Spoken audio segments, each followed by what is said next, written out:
বন্ধুরা আসসালামু আলাইকুম। আপনারা কেমন আছেন? আলহামদুলিল্লাহ ভালো আছেন, আমরাও ভালো আছি।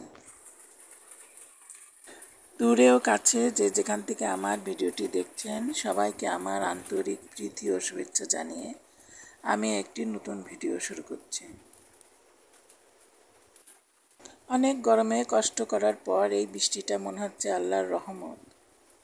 কিন্তু আমার ছোট্ট সোনার মেহমানটা এসেছে দুনিয়াতে, তার কাঁথা কাপড়গুলো শুকাতে একটু অসুবিধা হচ্ছে। তারপরেও বৃষ্টি মানে খুবই আনন্দের। এত গরমে বৃষ্টি যেন আল্লাহর রহমত স্বরূপ। বৃষ্টি দেখে আমি সকালে ডিম রান্না করব, সেজন্য আমি ডিমটা সিদ্ধ করে তেলের উপরে ভেজে নিচ্ছি।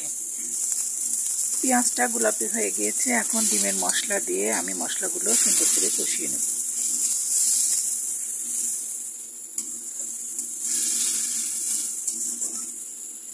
মশলাটা কষানো হয়ে গেছে, কষানো মশলার মধ্যে ডিমটা দিয়ে আমি ডিমটা রান্না করে নেব।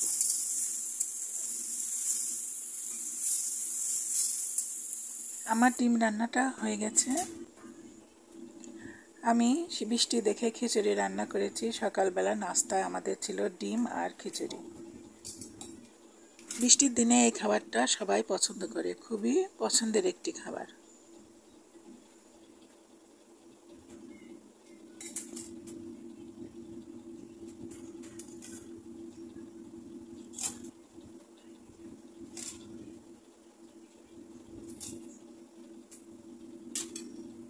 এদিকে আমার ডালটা সিদ্ধ হয়ে গিয়েছে, এখন আমি ডালটা বাগার দেব।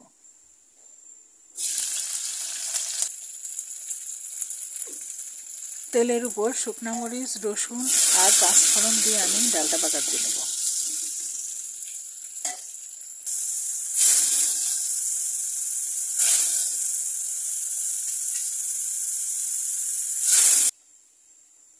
আমার ডাল রান্নাটা হয়ে গেছে, এখন নামিয়ে নেব। আমি মুরগির মাংসটা রান্না করব, সেজন্য আমি অনেকক্ষণ আগে আদা, জিরা, পেঁয়াজ, রসুন বাটা সব মশলা দিয়ে আমি সুন্দর করে মাখিয়ে রেখেছিলাম।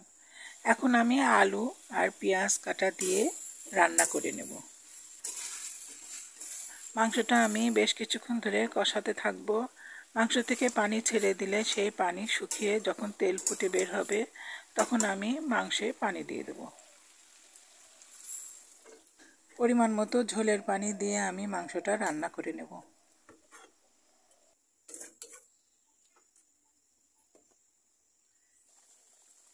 বন্ধুরা, আমার মাংস রান্নাটা হয়ে গেছে। আজ এ পর্যন্তই।